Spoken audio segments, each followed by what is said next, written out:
We are going to sing My God is So Great this morning.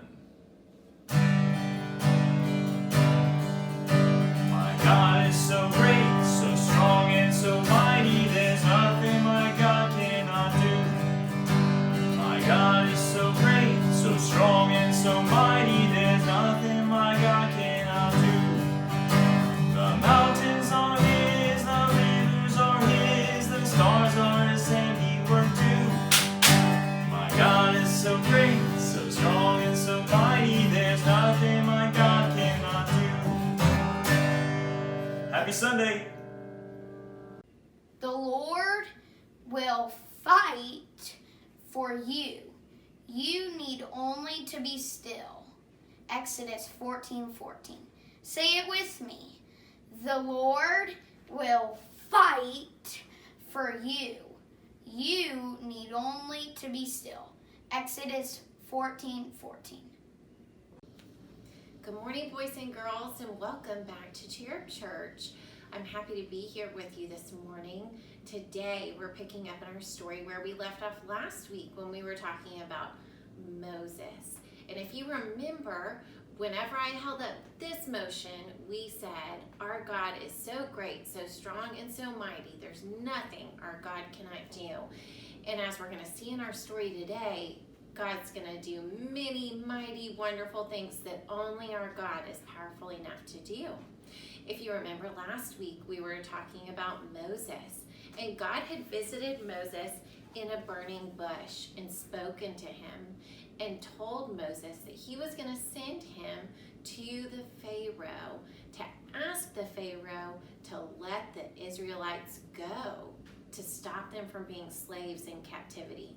And at first Moses was scared, but he listened to God and he obeyed because he knew God's plan was for him and his brother Aaron to help free the Israelites.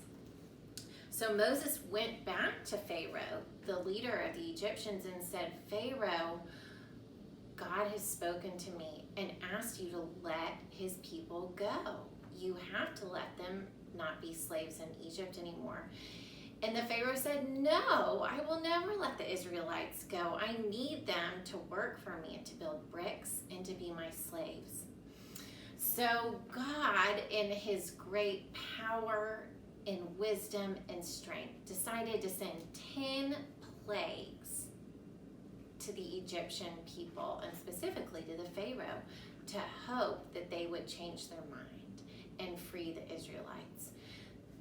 The first plague, Moses went to Pharaoh and said, God says to let his people go. And the Pharaoh said, no, I won't.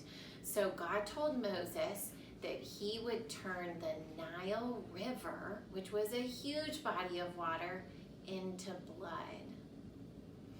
Only God could do that, boys and girls. And for 7 days, the Nile River flowed with blood instead of water. And Moses went to Pharaoh, but Pharaoh's heart was still so hard, and he said, I will not let the Israelite people go. So God brought a second plague to the land of Egypt. He said, Moses, stretch your rod out over the water, and from the water will come frogs. And not just a few frogs, but a lot of frogs, hundreds of frogs and thousands of frogs everywhere in people's homes and jumping on them, and everywhere they looked there were frogs. And it was so gross that the Pharaoh finally had a change of heart and said, okay, Moses, pray to your God and ask him to stop sending us these frogs. Kill the frogs and then I'll let your people go. So Moses did just that, and as soon as the Egyptian people had cleaned up the frogs, Pharaoh changed his mind and said, no, I'm not going to let them go after all. So God brought about a third plague to the Egyptian people. God told Moses to take his staff and hit the ground with it, and when he did, little gnats rose up from the ground, and all the dust and all the dirt became tiny little bugs that flew all over all the people and the animals and the food, and it was so miserable. And Moses went to the Pharaoh and said, now will you let the Israelites go? And Pharaoh, with his hardened heart, said, no, I will not let them go.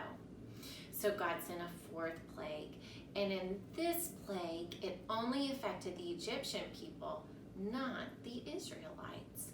God sent flies everywhere. I'm sure you've seen flies outside in your backyard, especially if you're trying to eat a picnic. Pesky flies just kind of swarm around, and one or two of them can be annoying, but we're talking about lots and lots of flies on everybody and everything. But the Israelites were untouched because God protected his people, and the plague was sent only to the Egyptians. After this, the Pharaoh's heart was softened. He changed his mind and said, "Okay, Moses, I will free the Israelites." But after a period of time, he changed his mind again. His heart was hardened, and he wanted to keep the Israelites as his slaves. So God sent a fifth plague, and in the fifth plague, all of the Egyptian animals got sick and died. The horses and the cows and the donkeys and every animal that they owned died. Now God protected the Israelites' animals, which again is such a sign of God's power. Boys and girls, only God could sentence a certain group of animals to get sick and die while completely protecting the Israelite animals. After that, Pharaoh again refused to let the people go. So God sent a sixth plague. There were sores all over the Egyptian people, which are uncomfortable, and they are like lesions, and they're almost like little abrasions and cuts, and they hurt so badly, and they plagued the Egyptian people. But again, Pharaoh hardened his heart, and he would not let the Israelites go. So God had to send a seventh plague to the Egyptian people. He instructed Moses to raise his staff to the sky, and when he did, a huge storm broke out, and hail fell from the sky. And if you've ever seen hail before, they're giant rocks of ice that were falling from the sky, and there was so much hail in this hailstorm that it snapped all the trees, and it caused a lot of damage, and it ruined all the crops so that they wouldn't have anything to eat. But still, Pharaoh hardened his heart and would not let the Israelites go. So God sent an eighth plague, if you can believe it. God instructed Moses to raise his staff, and when he did, locusts would come and infiltrate the Egyptian land, and the locusts were eating all of the Egyptians' food. Locusts are bugs, and they were on everything. But again, the Israelite food was protected, and the Egyptian food was destroyed by the locusts. Pharaoh still was being stubborn and would not change his mind, so God sent a ninth plague. Boys and girls, 9 plagues. And on the 9th plague, he brought about darkness. It was perfectly dark outside. There was no light from the sun or the moon or the stars. And the Egyptian people lived in darkness for 3 days until the Pharaoh changed his mind and said, "I've had enough. I've had enough. Your people can go free. The Israelites can go free." But as the Pharaoh often did, he changed his mind and hardened his heart and said, "No, I've changed my mind. That cannot happen." And so Moses went to the Pharaoh early the next morning and said, "Pharaoh, God has instructed me to tell you that if you do not let his people go, that he is going to have a 10th plague. And in the 10th plague, every firstborn in Egypt will die, the people and the animals." So all of the firstborn Egyptian people and animals were going to die, but God had a special plan to protect the Israelite people. He had them take the blood of a lamb and spread it over the doorway of their house. And when the angel of death was flying through Egypt, all of the Israelite people would be marked and saved and set aside as God's special people. They would be passed over, and the Israelite people celebrated Passover, and Jewish people celebrate Passover to this day as they were protected from this 10th plague. And after the 10th plague, there was so much sadness and so much misery that Pharaoh finally said to Moses, "Your people can go." And he let the Israelites go free. So God's people left Egypt. They had been there for 430 years, and now they were finally able to leave and escape captivity. But they had been in Egypt and serving as slaves for so long, they didn't even know which way to go. But of course, our God had a plan for that. During the daytime, God led the way for them in the form of a cloud. So the Israelites knew which way to go. So long as they kept their eyes on God and followed the cloud in the day, they would know which way to go. And at nighttime, when it was dark outside, the big pillar of a cloud turned into a big pillar of light that they could follow, so they could continue to get further and further away from the Egyptians. Well, as the Pharaoh always did, after a small period of time, he had a change of heart and thought, what have I done? I've just let all these Israelites go free. They were our slaves. They did all of our work. We have to go and capture them.